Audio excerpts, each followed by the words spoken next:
welcome. Today we're going to the end of the world. We have Brad Sims here from Ragnarock, who are brewing in St. Anthony, Newfoundland, which I don't know. I don't have a map here, but seemingly is pretty remote. Yeah, actually, I'm not that far from you. I think if I look across, I can see you. I can see your house over here. So, You sound like Sarah Palin now. But yeah, you're in St. Anthony. I have a vague idea of Newfoundland and St. John's and that, but St. Anthony is off in a way more remote part, is it? we're up in the sticks, like you'd say. It's we're on the tip of the Northern Peninsula. We're about, I guess, around 1,000 kilometers, 1,200 kilometers from St. John's. So we're right on the tip of the Northern Peninsula, as far as you can go.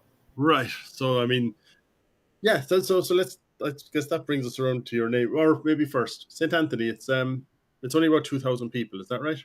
Yeah, we got about a population of about 2,000, 2,300 currently. Yeah. Okay. So that's something I want to come back to in that you're a very community focused brewery, but maybe we can get around to the name and the location. So Ragnarok, I suppose anybody thinking Ragnarok, they're thinking, Viking legends, end of the world, and that's where you're playing on your isolation and the fact that Vikings were I don't know if they discovered, but they were one of the people who discovered Newfoundland and all that. So how did you come up with the name? Because I don't think there's still a very Danish or Viking influence there, is there? Or am I wrong? Yeah, no, well, we got we're very close to the Viking settlement that's located in Meadows, the only Viking settlement in North America. So we kind of took a play off of that. Our one of our business partners, who's from, I always joke and say she's from Canada, because I always say Newfoundland, we're not a part of Canada, but she moved here and she felt like she was at the end of the world when she came here. We go out on the end of the town here in a spot called Fishing Point. And it feels like you're at the end of the world, like you can't go any further. So we were actually having a beer and enjoying the scenery.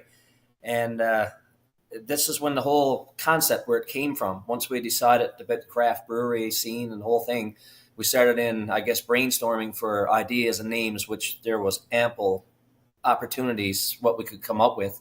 But we kind of went with that because it was fitting for our location. We're located at the end of the Viking Trail, which is our highway, and we're at the end of the craft brew scene in Newfoundland. So you can go no further in both road and beer. So we decided, what a better fitting. We're at Ragnarok. So we also took a little a play on the name of Ragnarok, on the spelling, because they call Newfoundland the Rock. Okay. So we called it Ragnarok instead of the ROK. Okay. That all makes sense when you put it that way. Yeah. Yeah, I've heard that about that Newfoundland is pretty independent compared to the rest of Canada. It does not see itself as 100% the same. No, I think a lot of us here, are Irish anyway. So I think that this is where most of us belong. We think we belong in Ireland, I think. Yeah. That's another thing. I've never been there myself, but I've heard you can often hear quite a few accents that sound very similar big to our home. So you set up the name. Like, where did the idea to set up the brewery come from first? Because with a small population, you must have huge transport costs, all of that. How did you think that this would be anyway feasible? Yeah, well, that's a great question because we looked at it. We started the concept back in around 2015, 2016, somewhere around there, and we looked at different things. The craft brew scene really started to grow in Newfoundland over the past few years. I think the first craft brewery started in about, I think it was in the mid-1990s or so. And then it was kind of dormant, getting off the ground at that point. And then it really exploded over the past few years. As you travel around the island doing certain things, you, of course, you gravitate to these places because, it was beer and it was really a part of what we really enjoyed in our travels. And the closest craft brewery to us was about 500 kilometers away. And there was nothing like it in our area. And we thought, it would be a good idea to bring it to our area, bring it locally, a place for the local people to come and hang out, a nice pub scene that was big back in the, say, 70s, 80s, early 90s here in the area. It sort of teetered off, changed. there was no really like a focal point for anyone to go and enjoy a pint and hang out and chat like the old days before Facebook and so on. So a chance for people to conglomerate. So yeah, we decided to implement it and give it a try, and yeah, it seemed to be, pretty good. It took off, received very well by the local community. It was awesome. It was great to see. Right. So that is, yeah. I mean, that's what I was coming around to. It sounded just from your website and from everything around. Like, I mean, that, and you've just basically said the same thing. Like, I mean, the tap room, the pub was as much a part of the whole idea as just brewing beer. It was. You seem to be Yeah. very much focused on like, let's have a place, like a pub. Like, I mean, what is a community place where people go and meet and is that? And so, are there? Like, are you the only pub in the town, or? Yes, we're the only pub in town. We do have a Legion, which is similar to ours. You can go and have a beer. They got a couple of places there, but not really a pub scene like what we've got here, what we've got set up right now. Okay. Yeah. And when did you finally open it? Well, what was the stage from that idea to? Did you brew and sell somewhere else before you opened the pub, or was the pub always an integral part of what you were doing?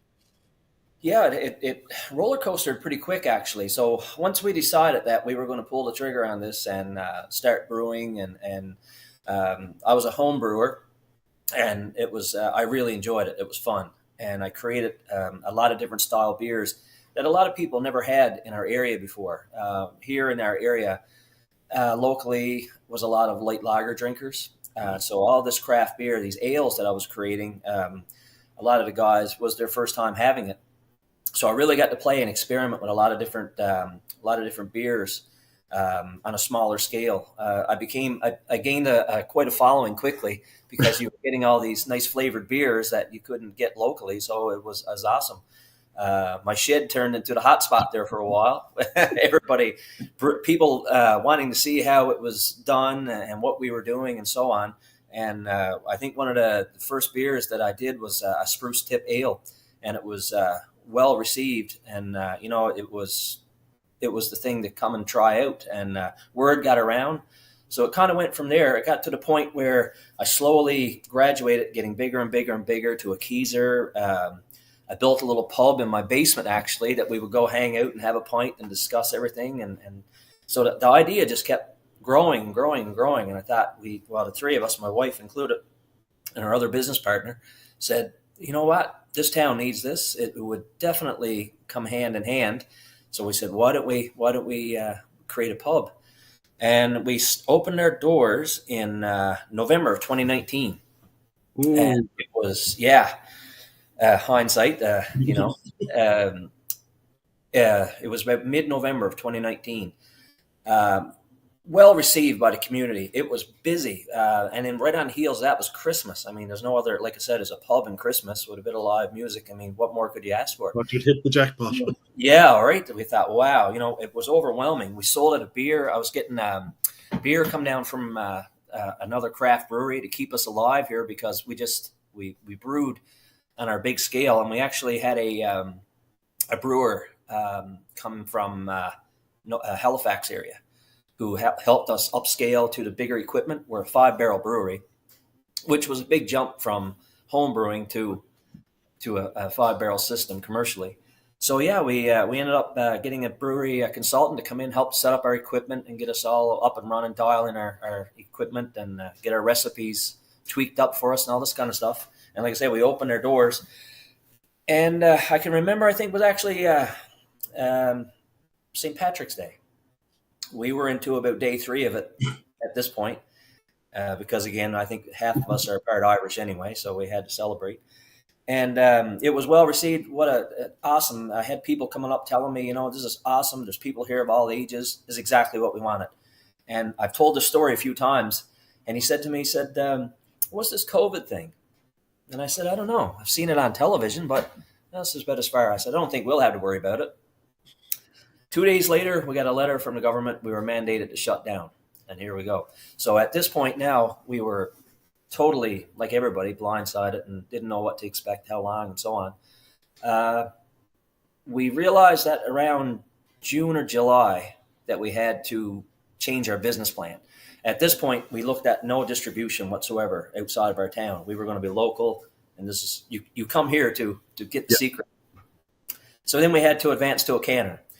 We went with Cash Canning, which the guys are awesome. They helped us through. We done video training with those guys. They got us up and running on the canning system, and yeah, we started distribution, which was again another whole challenge, just like opening a brewery. So again, Yeah. with distance and shipping and the whole thing, so it's been quite a challenge over the past 4 years.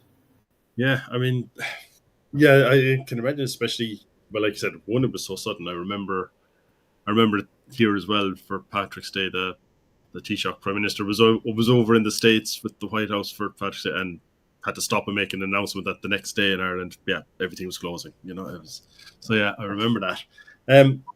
But yeah, I mean, obviously, like you said, it was sudden for everyone, and I presume there was some sort of supports put in, but it's not. Yeah, when you're just opened, it must be a killer. So, I mean, that turnaround then of the canning, how did you get the distribution out then? Like, I mean, where did you have to go? Is there who distributes in Newfoundland? Like, did you have to go around places on your own bringing it, or was there a distributor? Or Yeah, we actually we distributed it ourselves. So on a small scale first, we distributed it around our town, and then we started in going further around the island. So we the main NLC, Newfoundland Liquor Corporation, that's where we mainly focused first to get our product out into the public, which was well received again as a new craft brewery in the island. So everybody, of course, would want to try it out for sure. And then we started in distribution to local store chains, mini stores, convenience stores, I guess you would say. Yeah, and was well received. So we transported ourselves, and we also use couriers in that.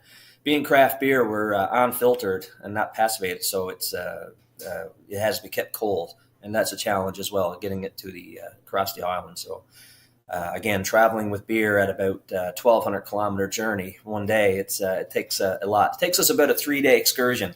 We travel pretty much the whole way the first day and try to distribute, and then we try to keep everything cold in our trailer. We're actually towing a trailer, so we're actually making some modifications on that this year now to handle the opposite, which is the cold. Now we've got to keep it warm, so we'll start distribution in another about 2 weeks. We just shut down our tap room, so we're gone now to total canning and distribution for the winter. all right, okay, that was the thing. So yeah, that surprises me. So the tap room, the pub, so is going to be shut for the next 6 months. Yeah, we never intended it to be this way, but I know it's the old story, but we've really seen a shift since COVID. The people that came out, I think, into the pub scene disappeared for a while, and here in St. Anthony, we have an older population, and a lot of the population just didn't come back to the pub scenes. It was always that uncertainty. There was so much. I mean, COVID seems like it happened a while ago, but we're still into the whole situation, So it's on a lot of people's minds for sure, health reasons and stuff like this. We do see a lot, but again, in a smaller town like this, the focus shifts now. This time of year, the kids are back in school. There's traveling for sports events. The people who come out can't come out on the weekends because they have to travel, away across the island. So we do see a decline, and unfortunately for us, it was a decline enough that we couldn't keep the sales going on both sides. So this year we made a decision that we're going to shut down in September and try distribution to keep us alive until we can open up with the summer. Okay, yeah, that makes sense. I suppose. Yeah, I was just thinking. Yeah, it's a community pub, the center of community. But yeah, when you say it that way, like, especially when you are so isolated, if people are bringing kids to meet to sport things like that. Yeah, we're what are they going to do? Yeah. A lot of people here, it's been ongoing for years. We travel, a lot in the wintertime and so on to get certain resources that you can't get here in town and so on. And which brings us back to the whole thing about shipping beer and so on. Yeah. Being practically isolated from the rest of, I call it the mainstream shipping lanes and so on. Getting product in that here to produce our beer has been a challenge as well. It's not like you can just go to the next brewery and borrow a bag of grain, or you need some can lids or anything at all, a pack of yeast, you have to wait. And sometimes the wait times can be 2 to 3 weeks turnaround, especially this time of year for weather and so on. Okay. So yeah, it's been we're on it's a sort of a catch-22. We're on a smaller scale so that you can't bring in large quantities of grain, and things that you would use. You kind of got to go as you use it. You know what I mean? And then so you got to plan ahead. And then of course you get a winter storm that can throw off the shipping lanes for up to a week or two. So it really makes scheduling, brewing, and distribution quite challenging this time of year. Yeah, I can imagine. That's obviously something that not too many brewers probably have to think about. But No, no, for has sure. has it led to anything like where you're planning to stay open and then suddenly it's like we've no beer this weekend, so sorry, we're closed. We've actually have ran out for distribution. Regards to we've had calls across the island to get our beer, reshipped or restocked, and we couldn't do it because we're waiting. And this is the situation we're into right now. We were actually waiting for our product again, so our grains and so on, our raw materials. So we've just started. We've just got our tanks full now the past couple of weeks to start distribution again. So we're behind the ball again. We should have been out there by now and back and rebrewing for our fall beers. Yes, I'm not sure I could handle that sort of uncertainty. Like, it must be. It is. It is very trying. It is. Every day you wake up with about 15 things that you got to do, but then all of a sudden you got 30 things that you're thinking about you got to do to look ahead, and so Yeah. it takes a lot of planning. And thank God for my wife. I got to say that because she's the gears in this whole operation, and she wears a lot of hats, and she's keeping it together for us. Right, yeah, because I mean, there's very few brewers you hear of who actually get rich. Most of them are economic. So when you have those sort of extra challenges on it, that you can't even plan. No, for sure. Yeah, it's quite it's pretty dynamic from week to week. We don't plan ahead too far because it'll just make you frustrated when you realize that you're just constantly rejigging what you had planned out. So yeah, it's a very being remotely. It's very, very dynamic, and like I say, even for equipment breakdowns, parts, that can be a nightmare. Like I said, you can't just go and get a piece of stainless steel welded, or buy a new pump for a glycol chiller, or you've got to order the stuff in, and a lot of this stuff for us comes from the other side of Canada. So it takes a long journey anyway. Like I say, couple some winter weather in with that, and being on the island and the whole thing, and being so remote on the island. Yeah. Even ordering something from, say, simple as Amazon, or whatever, in most places you can get it within 24 hours. It's probably a minimum of 2 weeks for us, easy. Yeah. Yeah. So like, is everything okay? The two things that so that's the winter with a lot of you have to close down and you have to. Is there a lot of tourist population then during the summer that makes up for it, or? Big time. We do see a lot of tourists. So actually, we this year and the past couple of years, as soon as COVID got to the point where we could travel again, we've seen a lot of people from the U.S. and a lot of people from Western Canada come this way too. It's been awesome, and we see a lot of people who come up here because of the brewery scene. They come to Newfoundland and they want to travel completely through, and yeah, it's nice to see everybody come in and check out St. Anthony and check out our pub. It's been well received by tourists for sure. We've had people from all over the world visit us. It was awesome. It was really good to see. And just this summer alone, we actually just had 3 cruise ships in the past 2 weeks. Really? And it's been the population of our town show up in one day. So it's like I don't know if you're familiar with the show The Walking Dead, but if you go outside and look, it's just like swarms of zombies walking around the streets. We're completely overpopulated here. It's crazy. So we've had a lineup in our pub for about 3 days where all the people showing up. So it was awesome. It was really, really good. And you're asking them all if they have any spare cans or something. Because Yeah. Well, our first couple of cruise ships, we didn't have any cans. That was a problem. We were waiting, and then finally our cans showed up. So we started canning, and we did have some for takeaway for a lot of the tourists because it's nice to be able to come in and have a pint and enjoy it. The whole experience, but then to be able to walk away with it in your hands afterwards is even that much better. So yeah. So I mean, taking it wider, then what is the scene like in Newfoundland at the moment? Like how many breweries are there, and like what are you what are the tastes? We can come back to yourself and your own beers and taste, but what's the general scene? Yeah, well, actually, it's growing. I think there was just another craft brewery come online this fall, Beta Verde Brewing Company. Right now, I think currently in Newfoundland, I'm thinking there's 22 breweries. Okay. I think that's what it is right now. So I'm second guessing myself here this morning, but yeah, I think it's about 22 right now. And again, I think the first couple opened up in the early 90s, and there's been a little explosion around, over the past little bit. So, Right. and right now, in regards to the flavors and things like that, in Newfoundland, it seems to be the sours are really dominant in the summertime. I'm more of a dark ale drinker, so I've got like an Irish red actually that I'm really proud of. I really like that one. It's my style beers, and a nice stout and so on. So that's my style. IPAs again are really popular, and American light lager style seems to be in this big in this area, right? But yeah, I would think right now that I have to say sour beers are the summer free for all. Whatever you can get in a sour can, fruit flavored or whatever, is what people really enjoy this time of year. Okay. Okay. Yeah, it's sours I keep hearing are becoming that they're becoming much more popular. Whether it's a trend that'll fade or something, but I like a good sour myself, so I can't. I hope they don't fade away as as something. But but yeah. So then the other breweries are they all still distributing just within Newfoundland itself? Like how linked to the rest of Canada is your distribution, or the general distribution?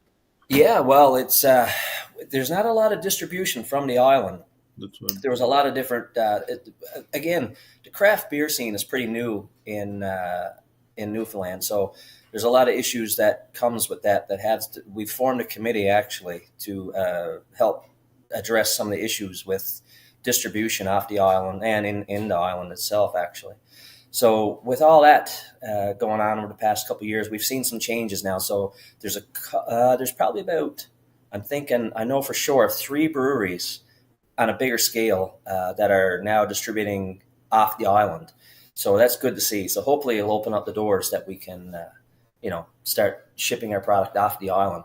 For us, it's going to be hard. We're a 5 barrel brewery, so we're kind of on a smaller scale. yeah. Um, for to look at distribution off the island, we've had a lot of requests all over the world. They want beer shipped, but again, being unpasteurized, you kind of gotta stick to keeping it cold and so on. So that might be our next adventure, actually, to try to get this straightened out. But yeah, it's a couple of breweries on a bigger scale are starting to distribute across Canada. Yeah. So it's good to see. But no, it's also good. Like, I mean, the same as you have, like the really local focus. That seems to be something I'm seeing coming back in as well. People are getting more. They want that fresh beer from their local brewery, and supporting a local business. And that, sure, you might buy, something else as well. But the people are happy to have a local brewery. I think that they can. That's Oh, it's like it's big part of the time. community. Yeah, we actually, there's a few here in Newfoundland. It's popular in the convenience stores and gas stations where you can buy beer. It's where most of the sales, I think, take place in addition to the big corporation liquor stores. We've had a lot of requests from gas stations where they've actually set up craft beer displays, with all the open coolers with all the different kinds of craft beers from all over the island. So it's a major, major draw on those areas, to increase the traffic from both locals and tourists for sure that go there. We get a lot of people come here and say, well, where can we, once we leave here, where can we buy your cans? Where are you located and so on, right? So yeah, it's a major following. I've never realized that actually. I was a follower myself, I'll say, because I enjoyed it so much. It was a new thing for me. But I never realized the momentum that it gained once it picked up pace, and Yeah. to see what people are really, getting out there and enjoying it. It's awesome. Well, it looks like I just have to see a comment here. So it looks like you're going to have to send some to the other side of Canada anyway. Yeah, actually, that's it's one of my buddies who grew up here with me, and we worked together. And he lives in Vancouver, and yeah, he's been threatening to come home a couple of times. So I said, I'm not going to send him beer till he comes back to visit me. Well, Gordon, just while you're there, I'm going to since you're so far away in the snow competition, I'm going to kind of plug another person we've had on here a few times on Vancouver Island, Checkerhead Brewery, who are just opening up. And they're like yourselves, they're small, but in his case, it's even smaller. He's just going to brew enough for a certain amount, and when it's sold out, he doesn't care for the rest of the day. So you can Oh, okay.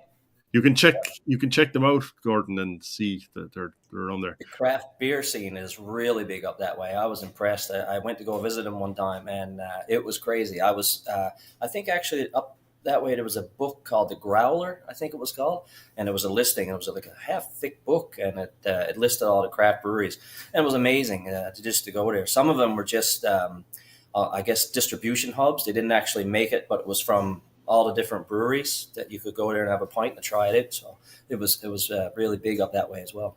Okay, yeah, yeah, I've seen that. I'm guessing though. Well, I don't know actually. I'm only guessing, but because of where they are, that there will be a huge IPA side to that would be the majority of beers over there. Am I wrong, or do you know? No, I think you're right. Yeah, and IPAs are actually big here as well now. It's the IPA scene has really taken off. Again, I guess if you're introducing somebody who only drank water their whole life, and I don't mean to say that on the beer side, just using it as an example, and all of a sudden you gave them a glass of or a cup of coffee, it's two entirely different things. So it took some adjustment, I think, for people and learning, but once they opened their minds and got into it and started trying it, they realized, holy cow, it's crazy. I've had people come here who drink, we've got a cream ale and a blonde ale, very close to a lager style beer. And I say, if you just try a couple of those, and you never know, if you like them, it'll open up a whole new world for you. You won't know, Yeah. what Well, you've been missing. yeah, I think that's probably part of the image a lot of people have of craft beer is just that it's all hops and nothing else. Yeah, But yeah, it puts an awful lot of people off. Whereas, yeah, if you can get them to taste a really good lager as opposed to what they've been drinking, like you realize craft is just a small independent brewery. It's not like doesn't have to be, you know, marshmallow stouts or all that stuff. It start with a nice lager and then you can just try different things. But yeah, definitely. We ended up with, I think this summer I got to look at my board for sure here, but I think we had about 11 beers on tap this summer. okay. So it was a wide range. We brewed, it was a lot of recipes that we started with. Our Irish red ale is called Red Rover, actually. And again, well received. And we used a lot of Viking terminology on our other names for beers to go, as you can see, our symbol and that in the background here and so on. It's our logo, Germunder. That was our first sour, actually. It was a Germunder sour, easy, light sour, which, again, a lot of people who came here for the first time in our pub didn't ever have a sour beer. So, I mean, it was all a new experience, So that's where those little flights and that come in nice because you can sample the beers and so on. And then, of course, you get into a darker beers, the stouts and that. And the first thing people would say is it like a Guinness? You'd say, well, it's you can't duplicate that one, but yeah, it's kind of on that scale. So you kind of like, try to bring everybody in and things what they know. And then once they get familiar with it and get into it, and then, I've seen people base their whole holiday experience traveling around Newfoundland and the world, I guess. And, making sure that the craft breweries are part of the scene, they want to come here and see it. Yeah, that's something to see as well. Yeah, I mean that the whole beer tourism. I mean, people have been doing about wine for forever, but yeah, beer it's pretty a new thing to do, and I think that's where having your local brewery really makes a difference because they don't want to go and just have find a local Guinness brewery there or something. They want Diversity. Our other business partner right now, there's three of us, is currently in Scotland the past year. So I said, take a lot of notes and bring back a lot of beers for me to try, and so we can try our hand in some different brewing techniques and try some different beers like that. And do you notice much of a difference in your clientele in the pub itself, like between what people drink, like based on age or anything like that, or? Yeah, big time. The older population tend to stay away from the sours and so on. It seems that that's the younger generations and stuff. The older population seem to like the lighter, like the cream ale, the blonde ale, and so on. Because again, it's what they're accustomed to drinking in our area for so long, right? This stuff was different. So when you go and you introduce an American pale ale that's fruited with tangerine, was actually called tang. It's a bit, people say, what do we got here? What are you doing here? So, I like my beer to taste like beer, and so you kind of, you know, educate, I guess, and inform, and get people to gravitate towards and try the different flavors, and open up the whole craft beer scene. I've had people come in here who only drank wine, and now they drink our red ale. So, Okay. to get introduced to it, and it was surprising to see that. I was very happy, but it was different. It was good to Yeah, see. that's it. I mean, you hear people who say, "I don't like beer," and you think like, "Well, what beer don't you like?" Yeah, yeah, it's a bit of a broad statement. Hey, I've heard that a lot of times. People come here and I'll say, just try one. Give it a try. And you might be impressed. Yeah, Yeah. and the other advantage, like of being where they brew it, is you can talk to them about it, and what they like or don't like, and you can You having the know, story behind it makes such a difference as well. Big thing. And one of the big things I hear a lot of people say, I don't like beer in cans. It tastes different than when you're at the brewery and so on. I go, but I said, you know what? It's the whole ambience, the whole experience. It adds to the whole taste of the beer. When you come into a place like this and it's a cold January or February and you can sit down with your buddy and have a pint and talk, and everything just gels together, and it's so nice. It adds to the whole craft beer experience. It flavors the beer. Yeah, no, it's. I mean, even a bad beer tastes good when you're in good company and having. That's right. That's right. Yeah. Yeah. So oh yeah. So the other thing that just coming back to from a while back, so like you were talking about shipping routes and that. So does a lot of your stuff come in?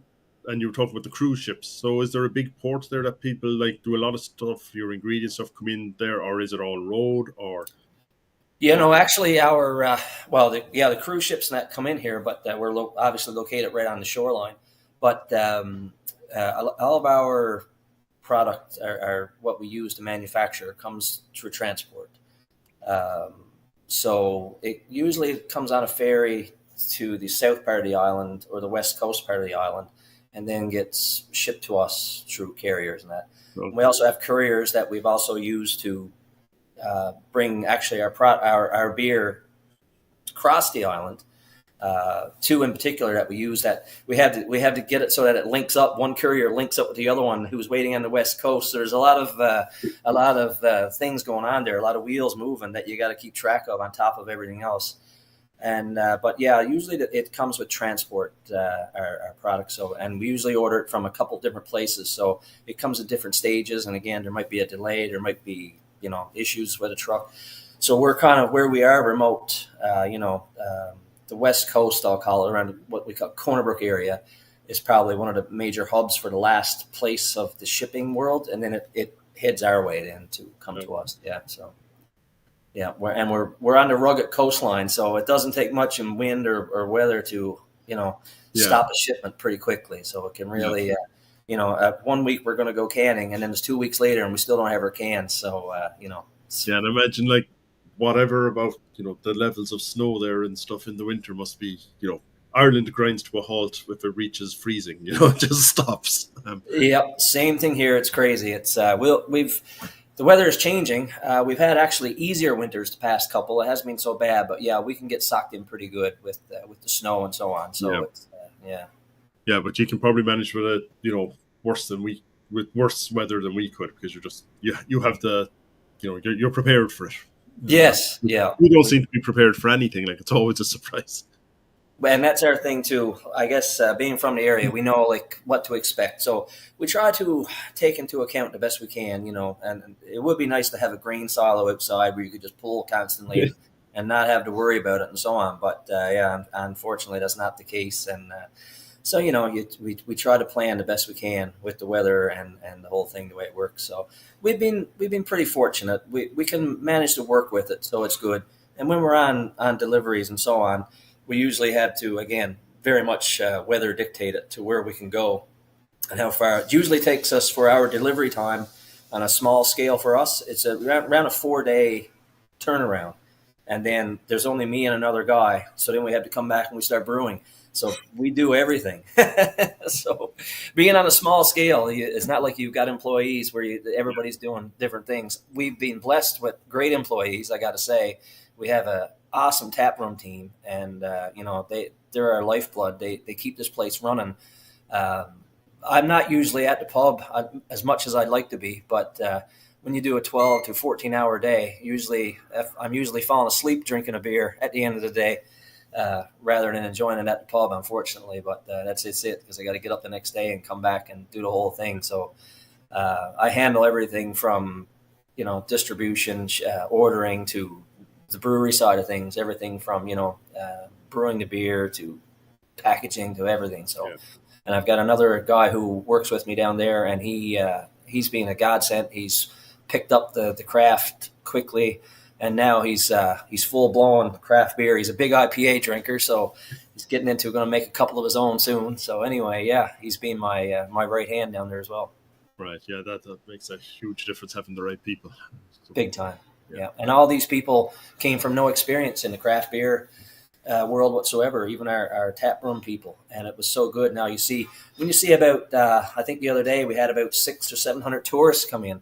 And when you see, two girls in the tap room and me, who don't know how to work a cash register, get through everybody and explain the beers, a lot of questions and so on. It was really good to see everybody come together and make the experience enjoyable for everybody. It was awesome. And that's what it's all about. That's when we started this thing. That's what we had in mind. Community, bringing everybody together. I mean, what a better bonding tool than a nice cold pint and to sit back and say, where are you from? Yeah. Yeah. So cool. Yeah, no, it's the whole pub scene is, I mean, beer is nice, but yeah, like we discussed a while ago, like, it's so much better having one with friends than it is having it on your own, sitting down in front of it.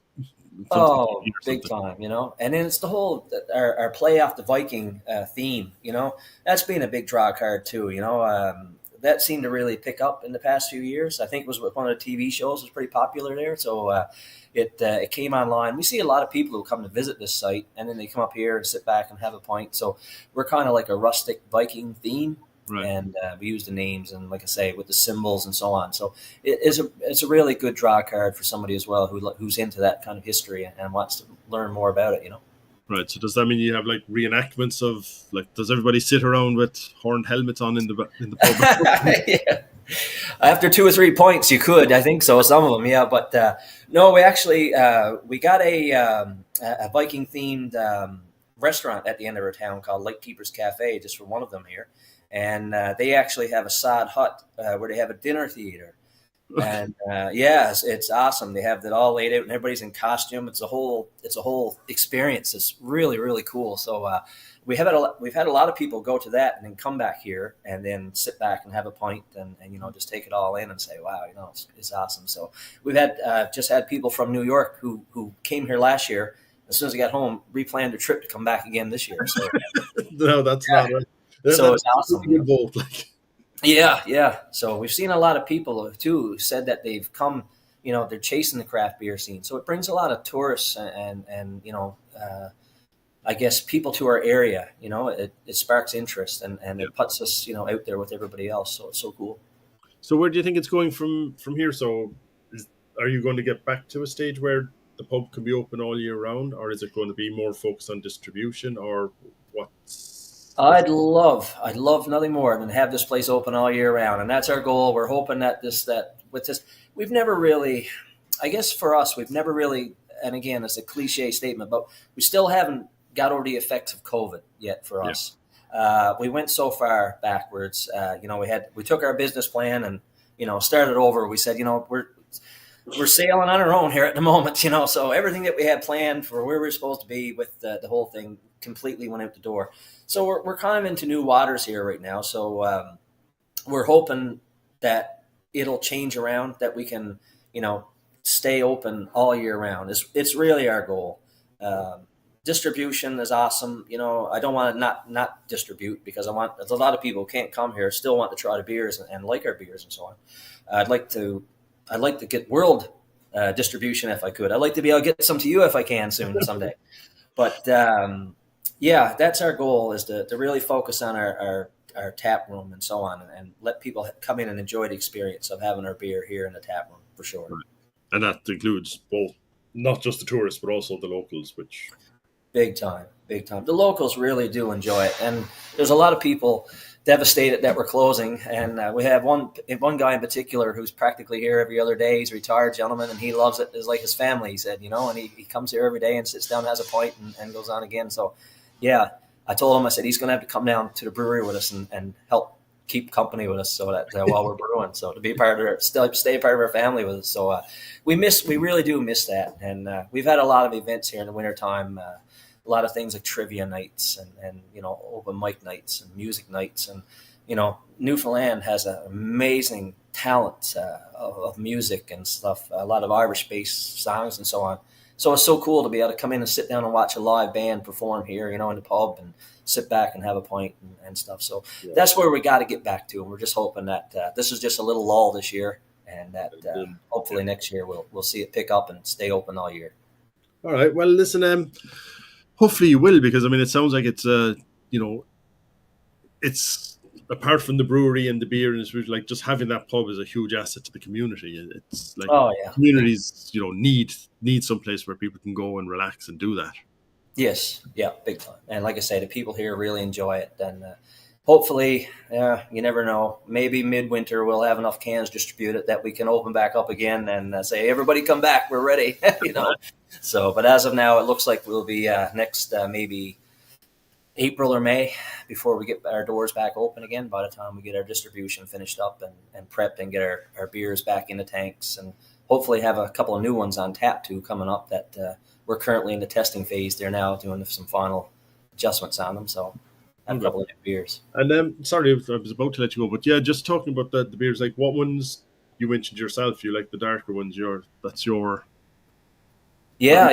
Like, I guess the other question is, like, how do you decide what to brew? Because if you want to brew it, but like, it's easy, or it's easier when you have the tap room because you can see what's going in that. But when you're into distribution, and from what you're saying, like with your planning and trying to get it out, the delays in getting it out, delays in getting the ingredients in, and like, how do you decide what you're going to brew on a day? Yeah, that's exactly right. And that was a challenge, because just because I like it doesn't mean everybody else is going to like it. So unfortunately, I can't just brew it for me. So you had to make beers, obviously, that are going to sell to the community. The darker beers and so on, like I said, the red, the browns, and things like that. Once people try them, they get into them, they kind of like them. So we done a big. And that was one of our big things that we had to look at. It's no good to have, 9 IPAs on tap, and one is just cannibalizing from the other. You know what I mean? Like, it's not enough there too. So we picked beers that would more or less, I guess, showcase a bunch of different styles of craft beer. So we've got everything from IPAs to session IPAs to, the sours, the fruited beers, and then the darker ales like the stouts and so on. We didn't get into the cupcake porter, marshmallow, whatever yet, but we tend to let the other guys do that, and we're going to stick to like the core brands as such to bring people into the market. It's an easier, approach where beers are, again, if someone's going from a water drinker to a Pepsi or a soft drink drinker, you kind of got to gradually get them into it. So I think when I brew, I keep that in mind, keep it simple, keep it clean. Don't go overboard with the flavors, not too harsh. It's a real learning curve, I guess, for me as well, because like you say, you make it and you put it out there, and now you wait for the feedback, and back in the day, you had, blindfold 4 people, test the beer and see which one is, everybody likes. But everybody's opinion, what 2 people hate, 9 people like, so it's a hard. So we do go by sales and so on to gravitate. But fortunately for us, all of our beers that we've put out so far have all been well received. So we've kept them all. Okay. So I can't say that one is a favorite. And that's a big question too. What everybody, especially somebody coming in through the door for the first time, they say, "What's your best beer?" And I'll say, "Well, all of them." So they say, "Good answer," and they'll move on and try them all. So it's pretty good. But it's watching the market to see what sells is definitely that's the part of the business that unfortunately is the business side of things. You know what I mean? Like you can't. It takes away from your craft, but like I said, you can't make a beer that I likes and no one else will like because you won't be here. So you got it. But it encourages you to say gravitate towards probably places that you wouldn't have tried. You know, with different styles of beers and so on. I think for me personally, the sours is not. I do like them, but it's not a beer that I would sit down and drink in session. It's probably a beer that I would not have made constantly, but because it sells so good, Yeah. well, now I brew 3 different sours actually right now. So yeah, it's been that side of it. So, and again, on a small scale system like ours, a 5 barrel system, we have 4 uni-barrel fermenters or uni-tank fermenters, and then we've just obtained a bright tank. So we've switched over the way now we do things so that we can increase our production a little bit because, like I say, on a 5 barrel system, by the time you go through the process, you don't have a lot of yield left over. So you kind of want to make sure those beers come out that are good, they hit the market, and they're selling fast so you can get back into the swing of things and get them moving. So the business side of things was a learning aspect for sure. The brewing side was awesome, is excellent. I love it. The business side of things, definitely. My wife, again, is the backbone for that. She's the person who's, making sure that our things are coming and going both ways. We've got new things coming in and our beers being distributed out and so on. You really need somebody like that. And again, we weren't into business before we started this. So coming into the craft beer, learning all of the things with that, and then starting a small business on top of that, and going live, and then showing up with COVID, definitely, took a turn that we had to learn a lot of things fairly fast. We're still learning, and it sort of drives you. It puts you in a direction to focus and what is the problem that we're going to face today, and how do we get through it quick and that we can and to move on, right? So it's been a learning for sure, but it's for craft beer, and I wouldn't want to do anything else. Well, that's what I hear a lot of people saying. Like, yeah, it's yeah, you go into for one reason. You just have to put up with all the business side just to keep you going. So, listen, Brad, thanks a million for taking the time. Really enjoyed the chat. I had no clue about what brewing was like in Newfoundland, especially in St. Anthony's. Really didn't have the kind of knowledge of what the whole Viking link there was. That was really interesting. So, Yeah. So I don't know. Maybe someday I'll try and find a cruise ship to get there as well. Well, you're not that far. They offered a flight actually from here to Ireland, I think, for pretty cheap. So if you're ever this way, if you ever get as far as St. John's, I'll come and pick you up and I'll drive you the rest of the way. All right, I'll hold you to that one. There you go. It's not a problem. All right, Brad, thanks a million for taking the time. And yeah, best of luck in it. And hopefully you will get to that, where you're open 365 days a year. Hope so. I hope so. And if I like to get over your way sometime and try some of those pubs too. Like I said, my other business partner's been traveling around that way, and she's sending me some good pictures and some thirsty looking beers. I tell you, I can't wait to get over there and give it a try. Okay, we'll just have to plan this so that we don't cross each other on the way. For sure. All right, Brad, thanks a million. Thanks.